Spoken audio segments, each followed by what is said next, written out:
ਗੁਰੂ ਵਾਲੇ ਬਣਨਾ ਹੀ ਗੁਰੂ ਨਾਲ ਰਿਸ਼ਤਾ ਜੋੜਨਾ ਹੈ। ਤਲਵਾੜੇ ਦੀ ਸੰਗਤ ਨਾਲ ਬਾਬਾ ਜੀ ਦਾ ਕਾਫੀ ਸਨੇਹ ਸੀ। ਕੀਰਤਨ ਅਤੇ ਲੰਗਰ ਦੀ ਸੇਵਾ ਕਰਨ ਵਾਸਤੇ ਬੀਬੀਆਂ ਅਤੇ ਸਿੰਘ ਬੜੇ ਉਤਸ਼ਾਹ ਤੇ ਚਾਅ ਨਾਲ ਸਾਰੇ ਸਮਾਗਮਾਂ ਦੇ ਸਮੇਂ ਗੁਰਦੁਆਰਾ ਰਾਮਪੁਰ ਖੇੜੇ ਪੁੱਜਦੇ। ਬਾਬਾ ਜੀ ਵੀ ਅਕਸਰ ਪ੍ਰੇਮੀਆਂ ਦੇ ਸੱਦੇ ਤੇ ਤਲਵਾੜੇ ਵਿਖੇ ਹੋਣ ਵਾਲੇ ਗੁਰਮਤਿ ਸਮਾਗਮਾਂ ਦੀ ਹਾਜ਼ਰੀ ਭਰਦੇ। ਰਾਤ ਨੂੰ ਵਿਸਰਾਮ ਭਾਈ ਸਾਹਿਬ ਭਾਈ ਜੋਗਿੰਦਰ ਸਿੰਘ ਜੀ ਤਲਵਾੜਾ ਜਾਂ ਭਾਈ ਹਰਸ਼ਰਨ ਸਿੰਘ ਜੀ, ਜਿਨ੍ਹਾਂ ਨੂੰ ਸਾਰੇ ਪਿਆਰ ਨਾਲ ਭਗਤ ਜੀ ਕਹਿ ਕੇ ਪੁਕਾਰਦੇ ਹਨ, ਉਹਨਾਂ ਦੇ ਗ੍ਰਹਿ ਵਿਖੇ ਹੀ ਕਰਦੇ। ਜਿਸ ਦਫ਼ਤਰ ਵਿੱਚ ਭਾਈ ਸਾਹਿਬ ਭਾਈ ਜੋਗਿੰਦਰ ਸਿੰਘ ਜੀ ਅਤੇ ਭਗਤ ਜੀ ਨੌਕਰੀ ਕਰਦੇ ਸਨ, ਉਸ ਦਫ਼ਤਰ ਦੇ ਨਜ਼ਦੀਕ ਹੀ ਨਹਿਰ ਦੇ ਮਹਿਕਮੇ ਦੇ ਦਫ਼ਤਰ ਵਿੱਚ ਸਰਦਾਰ ਅਨਾਰ ਸਿੰਘ ਐਕਸੀਅਨ ਦੀ ਅਸਾਮੀ 'ਤੇ ਕੰਮ ਕਰਦੇ ਸਨ, ਜੋ ਪੱਕੇ ਨਾਸਤਕ ਖਿਆਲਾਂ ਦੇ ਧਾਰਨੀ ਸਨ। ਅਨਾਰ ਸਿੰਘ ਨੇ ਆਪਣੇ ਦਫ਼ਤਰ ਵਿੱਚ ਜਾਂ ਨੇੜੇ ਤੇੜੇ ਦੇ ਦਫ਼ਤਰਾਂ ਵਿੱਚ ਕੋਈ ਅੰਮ੍ਰਿਤਧਾਰੀ ਗੁਰਸਿੱਖ ਪ੍ਰਕਾਸ਼ ਦਾੜੇ ਵਾਲਾ ਵੇਖਣਾ, ਉਸ ਨੂੰ ਜਾਂ ਤਾਂ ਆਪਣੇ ਪਾਸ ਸੱਦ ਲੈਣਾ ਜਾਂ ਉਸ ਪਾਸ ਆਪ ਚਲੇ ਜਾਣਾ ਤੇ ਉਸ ਨੂੰ ਵਿੰਗੇ ਟੇਢੇ ਸਵਾਲ ਪੁੱਛਦੇ ਰਹਿਣਾ। ਇੱਥੋਂ ਤੱਕ ਕਿ ਭਾਈ ਜੋਗਿੰਦਰ ਸਿੰਘ ਹੋਰੀ ਤੇ ਭਗਤ ਜੀ ਦੇ ਦਫ਼ਤਰਾਂ ਵਿੱਚ ਜਾ ਕੇ ਵੀ ਅਨੋਖੇ ਸਵਾਲ ਕਰਨੇ। ਆਮ ਗੁਰਸਿੱਖਾਂ ਨੇ ਮੌਕੇ ਦਾ ਅਵਸਰ ਜਾਣ ਕੇ ਅਨਾਰ ਸਿੰਘ ਨਾਲ ਖੁੱਲ੍ਹ ਕੇ ਬਹੁਤੀ ਬਹਿਸ ਵੀ ਨਾ ਕਰਨੀ ਤੇ ਸਮਾਂ ਲੰਘਾਉਣ ਦੀ ਕੋਸ਼ਿਸ਼ ਕਰਨੀ। ਸਰਦਾਰ ਅਨਾਰ ਸਿੰਘ ਸਿੰਘਾਂ ਲਈ ਨਿੱਤ ਦੀ ਸਿਰਦਰਦੀ ਬਣੇ ਹੋਏ ਸਨ। ਇੱਕ ਦਿਨ ਅਨਾਰ ਸਿੰਘ ਭਗਤ ਜੀ ਪਾਸ ਆ ਗਏ ਤੇ ਕਈ ਇੱਕ ਤਰਕਸ਼ੀਲ ਪ੍ਰਸ਼ਨ ਕੀਤੇ। ਭਗਤ ਜੀ ਨੇ ਖਹਿੜਾ ਛਡਾਉਣ ਲਈ ਕਿਹਾ ਕਿ ਮੈਨੂੰ ਤਾਂ ਬਹੁਤੀ ਸੋਝੀ ਨਹੀਂ, ਜੇ ਤੁਸੀਂ ਇਹਨਾਂ ਸਵਾਲਾਂ ਦਾ ਉੱਤਰ ਚਾਹੁੰਦੇ ਹੋ ਤਾਂ ਤੁਸੀਂ ਮੇਰੇ ਨਾਲ ਰਾਮਪੁਰ ਖੇੜੇ ਚਲੇ ਜਾਣਾ। ਇਹ ਪ੍ਰਸ਼ਨ ਤੁਸੀਂ ਬਾਬਾ ਜੀ ਪਾਸੋਂ ਪੁੱਛ ਲੈਣੇ। ਇਹ ਅਨੁਭਵ ਨਾਲ ਸੰਬੰਧ ਰੱਖਣ ਵਾਲੇ ਪ੍ਰਸ਼ਨ ਹਨ, ਸੋ ਉਹ ਆਪ ਜੀ ਦੇ ਪ੍ਰਸ਼ਨਾਂ ਦਾ ਉੱਤਰ ਦੇ ਸਕਦੇ ਹਨ। ਅਨਾਰ ਸਿੰਘ ਜੀ ਨੇ ਅੱਗੋਂ ਉੱਤਰ ਦਿੱਤਾ ਕਿ ਮੈਂ ਵੀ ਤੇਰੇ ਬਾਬਿਆਂ ਪਾਸ ਚਲਿਆ ਜਾਵਾਂਗਾ। ਤੁਸੀਂ ਇੰਨੇ ਚਿਰ ਦੇ ਉਹਨਾਂ ਪਾਸ ਜਾਂਦੇ ਹੋ, ਤੁਸੀਂ ਮੇਰੇ ਇਹਨਾਂ ਸਵਾਲਾਂ ਦਾ ਜਵਾਬ ਤਾਂ ਦੇ ਨਹੀਂ ਸਕਦੇ। ਇਹ ਗਾਤਰੇ ਤੁਸੀਂ ਲੋਕਾਂ ਨੂੰ ਵਿਖਾਲਣ ਲਈ ਹੀ ਪਾਏ ਹੋਏ ਹਨ। ਸਾਡੇ ਕਿਸੇ ਸਾਥੀ ਨੂੰ ਕੋਈ ਸਵਾਲ ਪੁੱਛ ਕੇ ਵੇਖੋ, ਤੁਹਾਡੀ ਪੂਰੀ ਨਿਸ਼ਾ ਕਰਾਏਗਾ। ਚੰਗਾ ਹਰਸ਼ਰਨ ਸਿਆਂ, ਮੈਂ ਤੁਹਾਡੇ ਕਹਿਣ ਅਨੁਸਾਰ ਤੁਹਾਡੇ ਬਾਬਿਆਂ ਨੂੰ ਜ਼ਰੂਰ ਮਿਲਾਂਗਾ, ਪਰ ਮੈਂ ਤੁਹਾਡੇ ਵਿੱਚੋਂ ਨਾਲ ਕਿਸੇ ਨੂੰ ਨਹੀਂ ਲਿਜਾਣਾ। ਇਹ ਗੱਲਾਂ ਕਹਿ ਕੇ ਅਨਾਰ ਸਿੰਘ ਹੋਰੀ ਮੁੜ ਆਪਣੇ ਦਫ਼ਤਰ ਨੂੰ ਤੁਰ ਪਏ। ਇੱਧਰ ਭਗਤ ਜੀ ਹੋਰਾਂ ਨੇ ਵੀ ਸੁੱਖ ਦਾ ਸਾਹ ਲਿਆ ਤੇ ਰੱਬ ਦਾ ਸ਼ੁਕਰ ਕੀਤਾ। ਭਗਤ ਜੀ ਦੱਸਦੇ ਹੁੰਦੇ ਹਨ ਕਿ ਸਾਨੂੰ ਹਰ ਵੇਲੇ ਤਰਾਹ ਬਣਿਆ ਰਹਿੰਦਾ ਸੀ ਕਿ ਕਿਤੇ ਅਨਾਰ ਸਿੰਘ ਸਾਡੇ ਪਾਸ ਨਾ ਆ ਜਾਵੇ। ਇੱਕ ਤਾਂ ਦਫ਼ਤਰ ਦਾ ਕੰਮ ਪਛੜੇਗਾ, ਦੂਸਰਾ ਅਸੀਂ ਉਹਨਾਂ ਦੇ ਵਿੰਗੇ ਟੇਢੇ ਪ੍ਰਸ਼ਨਾਂ ਦਾ ਉੱਤਰ ਦੇ ਨਹੀਂ ਸਕਦੇ ਤੇ ਸ਼ਰਮਿੰਦੇ ਹੋਣਾ ਪੈਂਦਾ ਹੈ। ਸਮਾਂ ਬੀਤਦਾ ਗਿਆ। ਹਰ ਸਾਲ ਦੀ ਤਰ੍ਹਾਂ ਜੁਲਾਈ ਮਹੀਨੇ ਵਿੱਚ ਨਾਮ ਅਭਿਆਸ ਕਮਾਈ ਸਮਾਗਮ ਚੱਲ ਰਿਹਾ ਸੀ। ਇੱਕ ਦਿਨ ਅਨਾਰ ਸਿੰਘ ਤੜਕੇ ਹੀ ਤਲਵਾੜੇ ਤੋਂ ਚੱਲ ਰਹੇ ਸਮਾਗਮ ਵਿੱਚ ਸਵੇਰ ਦੇ ਦੀਵਾਨ ਵਿੱਚ ਆ ਬੈਠੇ। ਉਹਨਾਂ ਦਿਨਾਂ ਵਿੱਚ ਭਾਈ ਵਧਾਵਾ ਸਿੰਘ ਜੀ ਪਟਿਆਲੇ ਵਾਲੇ, ਜੋ ਹੁਣ ਅਮਰੀਕਾ ਨਿਵਾਸੀ ਹਨ, ਗੁਰੂ ਮੁਖਵਾਕ ਦੀ ਕਥਾ ਕਰਿਆ ਕਰਦੇ ਸਨ। ਅਨਾਰ ਸਿੰਘ ਨੇ ਕਥਾ ਸਰਵਣ ਕੀਤੀ, ਲੰਗਰ ਛਕਿਆ ਤੇ ਵਾਪਸ ਤੁਰ ਪਏ। ਤੁਰਨ ਲੱਗਿਆਂ ਭਗਤ ਜੀ, ਜੋ ਗਠੜੀ ਘਰ ਦੇ ਪ੍ਰਬੰਧਕ ਹੁੰਦੇ ਹਨ, ਉਹਨਾਂ ਨੂੰ ਵੇਖ ਲਿਆ ਤੇ ਬੜੇ ਹੈਰਾਨ ਹੋਏ। ਆਪਣਾ ਮੌਕੇ ਦਾ ਅਫੀਸਰ ਜਾਣ ਕੇ ਭਗਤ ਜੀ ਅਨਾਰ ਸਿੰਘ ਹੋਰਾਂ ਪਾਸ ਗਏ ਤੇ ਕਿਹਾ ਕਿ ਤੁਸੀਂ ਬੜੀ ਛੇਤੀ ਚੱਲੇ ਹੋ। ਅਨਾਰ ਸਿੰਘ ਕਹਿਣ ਲੱਗੇ, ਨਹੀਂ, ਮੈਂ ਬਸ ਤੁਹਾਡੇ ਸੰਤਾਂ ਦੇ ਦਰਸ਼ਨ ਕਰਨੇ ਸਨ, ਉਹ ਕਰ ਲਏ ਹਨ, ਬਚਨ ਵਿਲਾਸ ਵੀ ਸਰਵਣ ਕਰ ਲਏ ਹਨ ਤੇ ਮੈਂ ਹੁਣ ਵਾਪਸ ਡਿਊਟੀ ਤੇ ਪੁੱਜਣਾ ਹੈ। ਭਗਤ ਜੀ ਨੇ ਕਿਹਾ ਕਿ ਤੁਸੀਂ ਸੰਤਾਂ ਦੇ ਕਿਵੇਂ ਦਰਸ਼ਨ ਕਰ ਲਏ? ਉਹ ਤਾਂ ਸੰਗਤ ਵਿੱਚ ਬੈਠੇ ਕਥਾ ਸੁਣ ਰਹੇ ਸਨ ਤੇ ਹੁਣੇ ਹੀ ਲੰਗਰ ਦੀ ਪੰਗਤ ਵਿੱਚ ਬੈਠ ਕੇ ਪ੍ਰਸ਼ਾਦਾ ਛਕ ਕੇ ਉੱਪਰ ਛੰਨ ਵਿੱਚ ਗਏ ਹਨ। ਅਨਾਰ ਸਿੰਘ ਹੋਰੀ ਕਹਿਣ ਲੱਗੇ ਕਿ ਇਹ ਜੋ ਕਥਾ ਕਰ ਰਹੇ ਸਨ, ਇਹ ਕੋਈ ਹੋਰ ਸਨ? ਮੈਂ ਤਾਂ ਇਹਨਾਂ ਨੂੰ ਹੀ ਸੰਤ ਸਮਝ ਕੇ ਕਥਾ ਸੁਣ ਕੇ ਚੱਲਿਆ ਸੀ। ਭਗਤ ਜੀ ਨੇ ਦੱਸਿਆ ਕਿ ਜੋ ਕਥਾ ਕਰਦੇ ਹਨ, ਇਹਨਾਂ ਦਾ ਨਾਮ ਵਧਾਵਾ ਸਿੰਘ ਹੈ। ਇਹ ਭਾਸ਼ਾ ਵਿਭਾਗ ਵਿੱਚ ਪਟਿਆਲੇ ਨੌਕਰੀ ਕਰਦੇ ਹਨ। ਬਾਬਾ ਜੀ ਦੇ ਬਹੁਤ ਨਜ਼ਦੀਕੀ ਤੇ ਗੁਰੂ ਮਹਾਰਾਜ ਜੀ ਦੇ ਪਿਆਰੇ ਸਿੱਖ ਹਨ। ਕਥਾ ਦੀ ਇਹ ਨਿਸ਼ਕਾਮ ਸੇਵਾ ਕਰਦੇ ਹਨ।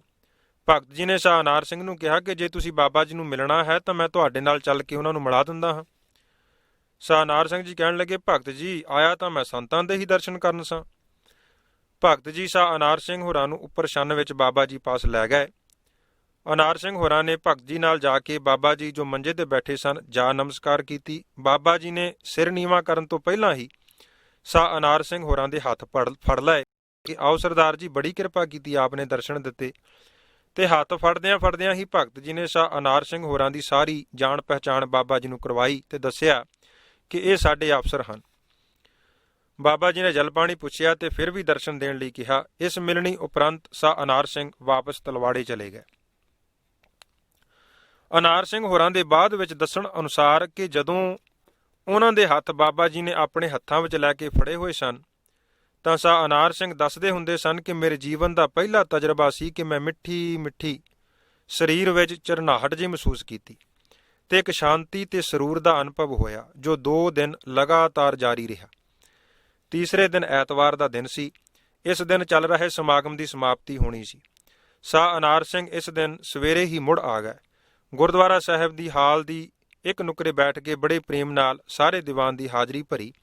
ਸਮਾਪਤੀ ਤੇ ਆਪ ਨੇ ਬਾਬਾ ਜੀ ਨੂੰ ਫਤਿਹ ਬੁਲਾਈ ਤੇ ਵਾਪਸ ਚਲੇ ਗਏ। ਕੁਝ ਸੰਗਤਾਂ ਦੀ ਸ਼ੋਅ, ਕੁਝ ਪੂਰਬਲੇ ਚੰਗੇ ਕਰਮਾਂ ਦੇ ਅੰਕੁਰ ਪ੍ਰਗਟ ਹੋ ਗਏ। ਅਨਾਰ ਸਿੰਘ ਹੋਰਾਂ ਦੇ ਜੀਵਨ ਵਿੱਚ ਤਬਦੀਲੀ ਆ ਗਈ।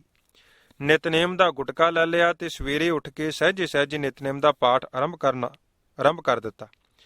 ਆਪ ਨੇ ਨਿਤਨੇਮ ਕਮਰੇ ਨੂੰ ਅੰਦਰੋਂ ਕੁੰਡੀ ਲਾ ਕੇ ਕਰਨਾ ਤਾਂ ਜੋ ਕਿਸੇ ਨੂੰ ਪਤਾ ਨਾ ਚੱਲੇ। ਨਿਤਨੇਮ ਦੇ ਨਿਯਮ ਨੂੰ ਇੱਥੋਂ ਤੱਕ ਗੁਪਤ ਰੱਖਿਆ ਕਿ 6 ਮਹੀਨੇ ਤੱਕ ਆਪ ਦੀ ਧਰਮ ਪਤਨੀ ਨੂੰ ਵੀ ਪਤਾ ਨਾ ਚੱਲਿਆ ਕਿ ਮੇਰਾ ਪਤੀ ਗੁਰਬਾਣੀ ਦਾ ਨਿਤਨੇਮੀ ਬਣ ਗਿਆ ਹੈ। ਦਫ਼ਤਰ ਵਿੱਚ ਵੀ ਹੀਲ ਹੁਜਤ ਤੇ ਸ਼ੰਕੇ ਮੁੱਕ ਗਏ। ਹੁਣ ਜੇ ਕਿਸੇ ਪ੍ਰੇਮੀ ਗੁਰਸਿੱਖ ਨਾਲ ਵਿਚਾਰ ਸਾਂਝੀ ਕਰਨੀ ਤਾਂ ਆਪਣੇ ਲਾਹੇ ਦੀ ਖਾਤਰ। ਭਗਤ ਜੀ ਦੱਸਦੇ ਸਨ ਕਿ ਅਸੀਂ ਵੀ ਰੱਬ ਦਾ ਸ਼ੁਕਰ ਕੀਤਾ ਕਿ ਜਦੋਂ ਦੇ ਐਕਸੀਅਨ ਸਾਹਿਬ ਗੁਰਦੁਆਰੇ ਗਏ ਹਨ ਸਾਡੀ ਜਾਨ ਛੁੱਟੀ ਹੈ। ਅੱਗੇ ਤਾਂ ਹਰ ਤੀਜੇ ਦਿਨ ਨਵੀਂ ਤੋਂ ਨਵੀਂ ਤਰਕ ਤੇ ਨਵਾਂ ਸਵਾਲ ਸੁਣਨਾ ਪੈਂਦਾ ਸੀ। ਅਨਾਰ ਸਿੰਘ ਹੋਰਾਂ ਦੇ ਘਰੋਂ ਬੀਬੀ ਵੀ ਭਗਤ ਜੀ ਨੂੰ 1-2 ਵਾਰੀ ਮਿਲੀ ਤੇ ਉਸਨੇ ਵੀ ਕਿਹਾ ਕਿ ਭਗਤ ਜੀ ਮੇਰੇ ਘਰ ਵਾਲੇ ਨੂੰ ਤੁਸੀਂ ਕੀ ਗਿੱਦੜ ਸੁੰਘਾ ਦਿੱਤੀ ਹੈ। ਹੁਣ ਤਾਂ ਘਰ ਦਾ ਮਾਹੌਲ ਹੀ ਬਦਲ ਗਿਆ ਹੈ। ਪਹਿਲਾਂ ਤਾਂ ਸਰਦਾਰ ਜੀ ਦੇ ਘਰ ਆਉਣ ਨਾਲ ਸਾਰੇ ਘਰ ਦਾ ਮਾਹੌਲ ਸਹਿਮ ਵਿੱਚ ਬਦਲ ਜਾਂਦਾ ਸੀ। ਹੁਣ ਤਾਂ ਜਦੋਂ ਸਰਦਾਰ ਜੀ ਦਫ਼ਤਰੋਂ ਘਰ ਆਉਂਦੇ ਹਨ ਚਾਹ ਪੀ ਕੇ ਅੰਦਰੋਂ ਕੁੰਡੀ ਲਾ ਲੈਂਦੇ ਹਨ, ਅੰਦਰ ਵੜ ਕੇ ਪਤਾ ਨਹੀਂ ਕੀ ਕਰਦੇ ਰਹਿੰਦੇ ਹਨ। ਸੁਭਾਅ ਵਿੱਚ ਵੀ ਪਹਿਲਾਂ ਨਾਲੋਂ ਬਹੁਤ ਫਰਕ ਹੈ। ਭਗਤ ਜੀ ਅੱਗੋਂ ਇਹ ਗੱਲ ਕਹਿ ਕੇ ਟਾਲ ਦਿੰਦੇ ਕਿ ਤੁਹਾਨੂੰ ਸਾਡੇ ਨਾਲੋਂ ਜ਼ਿਆਦਾ ਪਤਾ ਹੋਣਾ ਹੈ, ਨਾਲੇ ਸਰਦਾਰ ਜੀ ਅੰਦਰ ਵੜ ਕੇ ਕੋਈ ਚੰਗਾ ਕੰਮ ਹੀ ਕਰਦੇ ਹੋਣਗੇ। 6 ਕੁ ਮਹੀਨੇ ਬੀਤ ਗਏ। ਅਨਾਰ ਸਿੰਘ ਹੋਰਾਂ ਨੇ ਨਿਤਨੇਮ ਦੀ ਪਰਿਪੱਕਤਾ ਕਰ ਲਈ। ਇੰਨੇ ਸਮੇਂ ਵਿੱਚ ਆਪ ਨੇ ਭਾਈ ਵੀਰ ਸਿੰਘ ਹੋਰਾਂ ਦੀਆਂ ਕੁਝ ਪੁਸਤਕਾਂ ਤੇ ਹੋਰ ਧਾਰਮਿਕ ਸਾਹਿਤ ਵੀ ਪੜ੍ਹ ਲਿਆ। ਜਦੋਂ ਕੋਈ ਸ਼ੰਕਾ ਬਣਦਾ ਤਾਂ ਬਿਨਾਂ ਕਿਸੇ ਹੋਰ ਨੂੰ ਦੱਸੇ ਆਪ ਬਾਬਾ ਜੀ ਪਾਸ ਰਾਮਪੁਰ ਖੇੜੇ ਆ ਜਾਇਆ ਕਰਨ ਤੇ ਇਕੱਲੇ ਜੁਦਾ ਸਮਾਂ ਲੈ ਕੇ ਘੰਟਾ ਕੁ ਠਹਿਰ ਕੇ ਸ਼ੰਕੇ ਦੀ ਨਿਵਰਤੀ ਕਰਕੇ ਵਾਪਸ ਚਲੇ ਜਾਇਆ ਕਰਨ। ਆਪ ਨੇ ਬਾਬਾ ਜੀ ਨੂੰ ਬੇਨਤੀ ਕੀਤੀ ਕਿ ਬਾਬਾ ਜੀ ਤੁਸੀਂ ਮੇਰੇ ਲਈ ਗੁਰੂ ਮਹਾਰਾਜ ਜੀ ਦੇ ਚਰਨਾਂ ਵਿੱਚ ਅਰਦਾਸ ਕਰੋ ਕਿ ਮੈਨੂੰ ਵੀ ਸਤਿਗੁਰੂ ਜੀ ਦੇ ਦਰਸ਼ਨ ਹੋ ਜਾਣ। ਬਾਬਾ ਜੀ ਸਾਹ ਅਨਾਰ ਸਿੰਘ ਹੋਰਾਂ ਦੀ ਇਹ ਬੇਨਤੀ ਸੁਣ ਕੇ ਬੜੀ ਗੰਭੀਰਤਾ ਨਾਲ ਕਹਿਣ ਲੱਗੇ, ਸਾਹ ਅਨਾਰ ਸਿੰਘ ਜੀ ਅਸੀਂ ਤੁਹਾਡੀ ਬੇਨਤੀ ਜ਼ਰੂਰ ਗੁਰੂ ਮਹਾਰਾਜ ਜੀ ਦੇ ਚਰਨਾਂ ਵਿੱਚ ਕਰਾਂਗੇ। ਆਪ ਪਹਿਲਾਂ ਸਾਨੂੰ ਇਹ ਦੱਸੋ ਕਿ ਤੁਹਾਡਾ ਗੁਰੂ ਨਾਲ ਨਾਤਾ ਕੀ ਹੈ। ਜਦੋਂ ਮੈਂ ਤੁਹਾਡੇ ਲਈ ਸਤਿਗੁਰੂ ਸ੍ਰੀ ਗੁਰੂ ਗ੍ਰੰਥ ਸਾਹਿਬ ਜੀ ਦੇ ਸਨਮੁਖ ਖਲੋ ਕੇ ਅਰਦਾਸ ਕਰਾਂਗਾ ਤਾਂ ਤੁਹਾਡੇ ਵੱਲੋਂ ਕੀ ਸ਼ਬਦ ਵਰਤਾਂਗਾ ਕਿ ਸਤਿਗੁਰੂ ਜੀ ਤੁਹਾਡੇ ਸੇਵਕ ਦੀ ਅਰਦਾਸ ਹੈ ਜਾਂ ਸਿੱਖ ਦੀ ਅਰਦਾਸ ਹੈ, ਕਿਉਂਕਿ ਸੇਵਕ ਅਜੇ ਤੁਸੀਂ ਬਣੇ ਨਹੀਂ। ਸੇਵਕ ਦੀ ਨਿਸ਼ਾਨੀ ਚੌਥੇ ਪਾਤਸ਼ਾਹ ਨੇ ਗੁਰਬਾਣੀ ਵਿੱਚ ਦੱਸੀ ਹੈ। ਸੇਵਕ ਉਹ ਹੈ ਜਿਸ ਨੇ ਤਨ ਮਨ ਗੁਰੂ ਨੂੰ ਅਰਪਣ ਕਰ ਦਿੱਤਾ ਹੈ ਤੇ ਸਭ ਕੁਝ ਗੁਰੂ ਦਾ ਜਾਣ ਕੇ ਗੁਰੂ ਦੀ ਦੱਸੀ ਕਾਰ ਕਰਦਾ ਹੈ। ਗੁਰੂ ਰਾਮਦਾਸ ਸਾਹਿਬ ਜੀ ਦਾ ਫਰਮਾਨ ਹੈ, ਸੇਵਕੋ ਗੁਰਸੇਵਾ ਲਾਗਾ ਜਿਨ ਮਨ ਤਨ ਅਰਪ ਚੜਾਇਆ ਰਾਮ। ਗੁਰੂ ਅਮਰਦਾਸ ਸਾਹਿਬ ਜੀ ਦਾ ਵੀ ਫਰਮਾਨ ਹੈ, ਸੋ ਸੇਵਕ ਹਰ ਆਖੀਐ ਜੋ ਹਰ ਰਾਖੈ ਉਰ ਧਾਰ ਮਨ ਤਨ ਸੌਂਪੈ ਆਗੈ ਧਰੇ ਹਉਮੈ ਵਿੱਚੋਂ ਮਾਰ। ਸੇਵਕ ਬਣਨ ਲਈ ਤਾਂ ਆਨੰਦ ਸਾਹਿਬ ਵਿੱਚ ਜਿਵੇਂ ਗੁਰੂ ਅਮਰਦਾਸ ਜੀ ਨੇ ਗਾਡੀ ਰਾਹ ਦੱਸਿਆ ਹੈ, ਤਨ ਮਨ ਧਨ ਸਭ ਸੌਂਪ ਗੁਰ ਕਉ ਹੁਕਮ ਮੰਨਿਆ ਪਾਈਐ, ਇਸ ਦਾ ਧਾਰਨੀ ਬਣਨਾ ਪੈਂਦਾ ਹੈ। ਜੋ ਐਸੀ ਕਾਰ ਕਰਨ ਨੂੰ ਤਿਆਰ ਹੋ ਜਾਂਦਾ ਹੈ ਉਹ ਸਾਹਿਬ ਦੇ ਦਰ ਪ੍ਰਵਾਨ ਚੜ੍ਹ ਜਾਂਦਾ ਹੈ। ਜਿਵੇਂ ਗੁਰੂ ਨਾਨਕ ਪਾਤਸ਼ਾਹ ਜੀ ਦਾ ਧਨਾਸਰੀ ਰਾਗ ਵਿੱਚ ਫਰਮਾਨ ਹੈ, ਐਸੀ ਸੇਵਕ ਸੇਵਾ ਕਰੈ ਜਿਸ ਕਾ ਜੀਓ ਤਿਸ ਆਗੈ ਧਰੈ ਸਾਹਿਬ ਭਾਵੈ ਸੋ ਪ੍ਰਵਾਨ ਸੋ ਸੇਵਕ ਦਰਗਹਿ ਪਾਵੈ ਮਾਣ। ਅਤੇ ਸਿੱਖ ਉਹ ਹੈ ਜੋ ਗੁਰੂ ਦੇ ਹੁਕਮ ਵਿੱਚ ਚੱਲਣ ਨੂੰ ਤਿਆਰ ਹੋਵੇ ਤੇ ਗੁਰੂ ਦੇ ਹੁਕਮ ਵਿੱਚ ਚੱਲ ਪਵੇ। ਉਹ ਸਿੱਖ ਗੁਰੂ ਦਾ ਮਿੱਤਰ, ਗੁਰੂ ਦਾ ਰਿਸ਼ਤੇਦਾਰ ਹੈ ਅਤੇ ਗੁਰੂ ਉਸ ਦੀ ਅਰਦਾਸ ਵੀ ਸੁਣਦਾ ਹੈ ਤੇ ਸਾਰ ਵੀ ਲੈਂਦਾ ਹੈ। ਸੋ ਸਿੱਖ ਸਖਾ ਬੰਧਪ ਹੈ ਭਾਈ ਜੇ ਗੁਰ ਕੇ ਭਾਣੇ ਵਿੱਚ ਆਵੈ। ਚੌਥੇ ਪਾਤਸ਼ਾਹ ਸਿੱਖ ਦੇ ਨਿਤ ਜੀਵਨ ਦੀ ਕਿਰਿਆ ਦਾ ਵਰਣਨ ਇਸ ਪ੍ਰਕਾਰ ਕਰਦੇ ਹਨ, ਗੁਰ ਸਤਿਗੁਰ ਕਾ ਜੋ ਸਿੱਖ ਅਖਾਏ ਸੋ ਭਲਕੈ ਉਠ ਹਰ ਨਾਮ ਧਿਆਵੈ ਉਦਮ ਕਰੇ ਭਲਕੇ ਪ੍ਰਭਾਤੀ ਇਸ਼ਨਾਨ ਕਰੇ ਅੰਮ੍ਰਿਤ ਸਰ ਨਹਾਵੈ ਉਪਦੇਸ਼ ਗੁਰੂ ਹਰ ਹਰ ਜਪ ਜਾਪੈ ਸਭ ਕਿਲ ਵਿਖ ਪਾਪ ਦੋਖ ਲੈ ਜਾਵੈ ਫਿਰ ਚੜ੍ਹੈ ਦਿਵਸ ਗੁਰਬਾਣੀ ਗਾਵੈ ਬਹਿੰਦਿਆਂ ਉੱਠਦਿਆਂ ਹਰ ਨਾਮ ਧਿਆਵੈ ਜੋ ਸਾਸ ਗਰਾਸ ਧਿਆਏ ਮੇਰਾ ਹਰ ਹਰ ਸੋ ਗੁਰ ਸਿੱਖ ਗੁਰੂ ਮਨ ਭਾਵੈ ਜਿਸਨੂੰ ਦਇਆਲ ਹੋਵੈ ਮੇਰਾ ਸੁਆਮੀ ਤਿਸ ਗੁਰ ਸਿੱਖ ਗੁਰੂ ਉਪਦੇਸ਼ ਸੁਣਾਵੈ ਜਨ ਨਾਨਕ ਧੂੜ ਮੰਗੈ ਤਿਸ ਗੁਰ ਸਿੱਖ ਕੀ ਜੋ ਆਪ ਜਪੈ ਅਵਰੈ ਨਾਮ ਜਪਾਵੈ। ਸੋ ਸਰਦਾਰ ਅਨਾਰ ਸਿੰਘ ਜੀ, ਤੁਸੀਂ ਆਪ ਹੀ ਦੱਸੋ, ਮੈਂ ਗੁਰੂ ਪਾਤਸ਼ਾਹ ਜੀ ਅੱਗੇ ਖਲੋ ਕੇ ਆਪ ਜੀ ਲਈ ਕਿਹੜੇ ਰਿਸ਼ਤੇ ਦੀ ਵਰਤੋਂ ਕਰਕੇ ਤੁਹਾਡੇ ਲਈ ਗੁਰੂ ਦਰੋਂ ਅਰਦਾਸ ਰਾਹੀਂ ਦਰਸ਼ਨਾਂ ਲਈ ਬੇਨਤੀ ਕਰਾਂ, ਕਿਉਂਕਿ ਤੁਸੀਂ ਸੇਵਕ ਤੇ ਸਿੱਖ ਦਾ ਰਿਸ਼ਤਾ ਗੁਰੂ ਨਾਲ ਅਜ ਜੋੜਿਆ ਨਹੀਂ, ਬਾਬਾ ਜੀ ਨੇ ਆਖਿਆ। ਸਰਦਾਰ ਜੀ ਸਿਆਣੇ ਸਨ, ਰਮਜ ਨੂੰ ਸਮਝ ਗਏ ਤੇ ਬੇਨਤੀ ਕੀਤੀ ਕਿ ਬਾਬਾ ਜੀ, ਇਸ ਕਮੀ ਨੂੰ ਪੂਰਾ ਕਰਨ ਲਈ ਥੋੜ੍ਹਾ ਜਿਹਾ ਸਮਾਂ ਹੋਰ ਦਿਓ ਤੇ ਮੈਂ ਗੁਰੂ ਨਾਲ ਆਪਣਾ ਪੱਕਾ ਨਾਤਾ ਬਣਾ ਲਵਾਂ।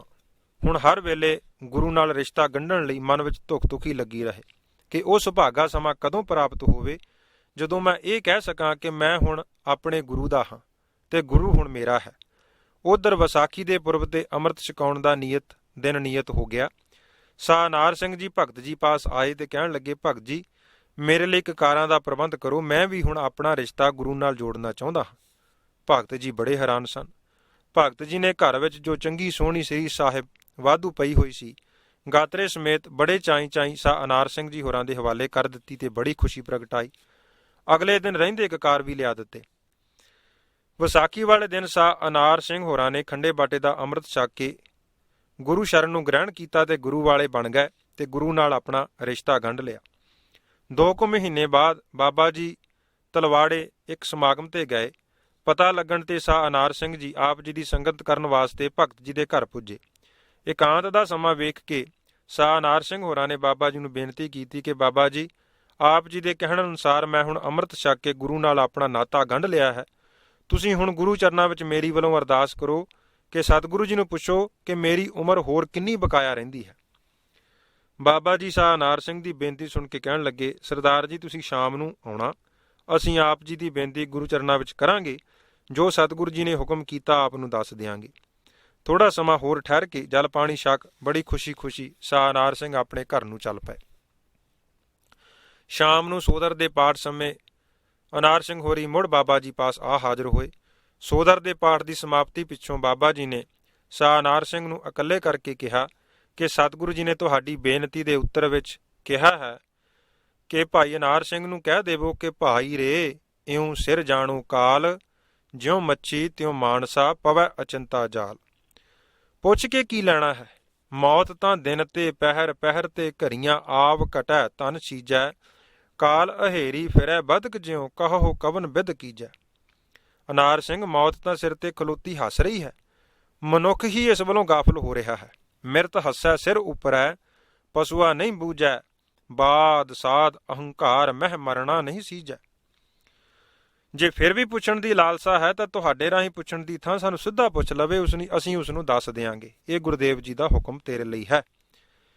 ਇਹ ਉੱਤਰ ਸੁਣ ਕੇ ਸਾਹ ਅਨਾਰ ਸਿੰਘ ਨੇ ਬਾਬਾ ਜੀ ਨੂੰ ਕਿਹਾ ਕਿ ਮੈਨੂੰ ਤਾਂ ਗੁਰੂ ਮਹਾਰਾਜ ਦੇ ਦਰਸ਼ਨ ਹੁੰਦੇ ਨਹੀਂ, ਮੈਂ ਪੁੱਛਾਂ ਕਿਵੇਂ? ਬਾਬਾ ਜੀ ਨੇ ਉੱਤਰ ਦਿੱਤਾ ਕਿ ਉਹ ਅੱਖਾਂ ਪ੍ਰਗਟ ਕਰੋ ਜਿਨ੍ਹਾਂ ਨਾਲ ਸਤਿਗੁਰੂ ਜੀ ਦੇ ਦੀਦਾਰ ਹੁੰਦੇ ਹਨ। ਉਹ ਅੱਖਾਂ ਹੋਰ ਹਨ ਜਿਨ੍ਹਾਂ ਪ੍ਰਤੀ ਗੁਰਬਾਣੀ ਵਿੱਚ ਅਗਵਾਈ ਬਖਸ਼ਿਸ਼ ਕੀਤੀ ਹੈ। ਨਾਨਕ ਸੇ ਅੱਖੜੀਆਂ ਬਿਆਨ ਜਿਨ੍ਹਾਂ ਦਸੰਦੋ ਮਾਂ ਪੀਰੀ।